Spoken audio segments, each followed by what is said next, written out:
جمعے کے دن کی فضیلت کے بارے میں ہمارے پیارے نبی حضرت محمد صلی اللہ علیہ وآلہ وسلم نے ارشاد فرمایا، فضیلت والے دنوں میں سے جمعے کا دن بھی ہے کہ اللہ رب العزت نے اس دن آدم علیہ السلام کی تخلیق فرمائی۔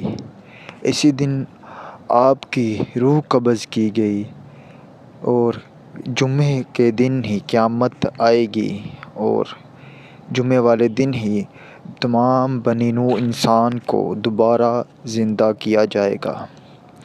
اس لیے جمعے کے دن مجھ پر کثرت سے درود پاک پڑھا کرو، اس لیے کہ تمہارا درود مجھ پر پیش کیا جاتا ہے۔